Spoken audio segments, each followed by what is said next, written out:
I'm going to say the Lord, and I'm being very honest, because I heard about Hope House through De'Ara. She was my mentor, and she still is my mentor today. But back when I was in the recovery center, and she talked about it, everything just sounded so wonderful. But I had my own place, I had my own dreams and things I wanted to do.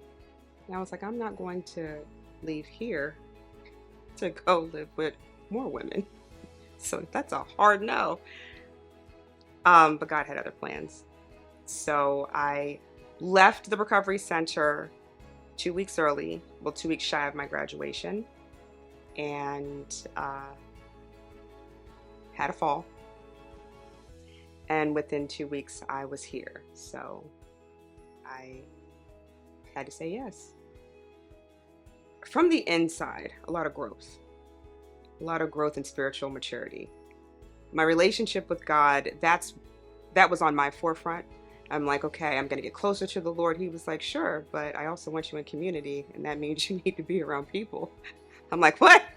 What you mean? So learning how to, there was a lot of growth and healing through my relationship with people. And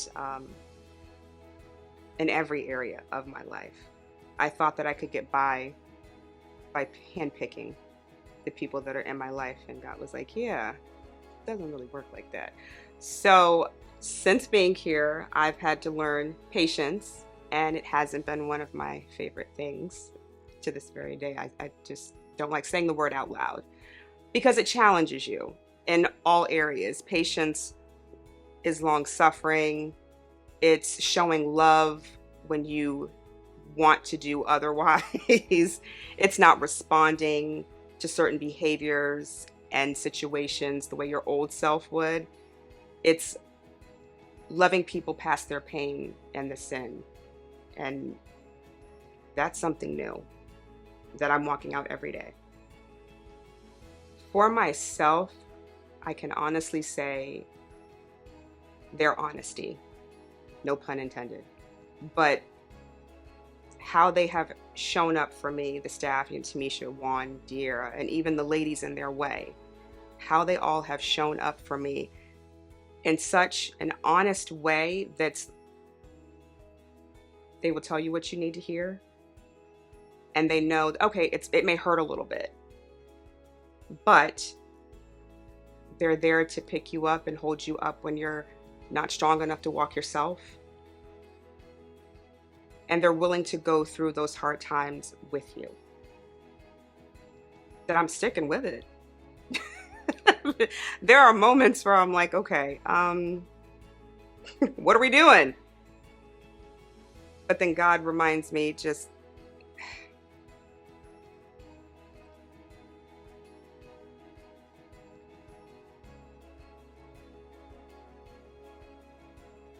that this is where I'm supposed to be.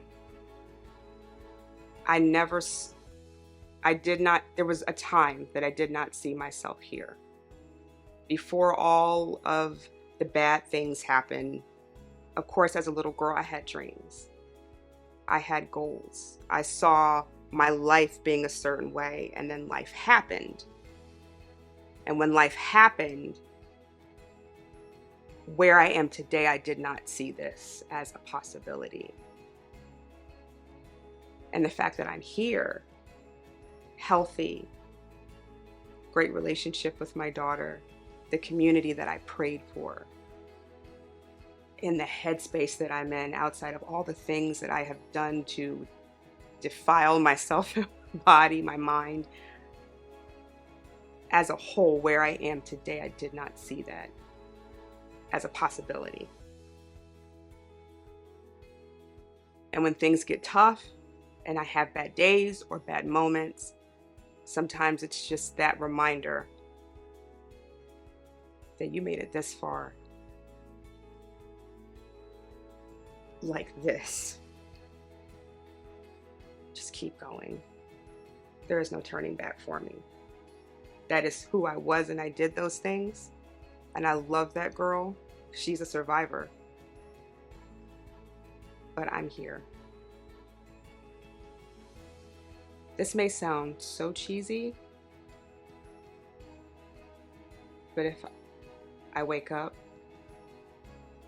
my feet touch the ground, that's hope. Because that means the Lord's not finished with me yet. And no matter what the day brings, I'm going to get through it because God's got me. Juan's like the big brother I didn't know I needed. Hilarious, very kind, passionate about the ministry. They both are. And they both have their way. You know, of course I go to De'Ara for more of, you know, the things, if that makes sense, because she's my spiritual mentor. So that relationship with her, you know, I trust that she's going to give me honest spiritual guidance. Does it take me a minute to process some of the stuff that she has to say? Most of the time, but I appreciate it. But their love for what they do, it shows. Like this is their life. You know, I've seen, it's not just a job to them. They genuinely love what they do. And it shows by how they're praying for us, how they're walking alongside of us. And it doesn't just stop with us. They love our families the same way. And the things, they don't have to do half of the things that they do. But it's genuine. The time that they take to invest in each individual that's within this ministry, it teaches me something. Because sometimes I sit back like, I don't deserve half the things, you know, that you guys do. But it's another level of love and grace and mercy that I am trying to have myself. So I genuinely admire them both.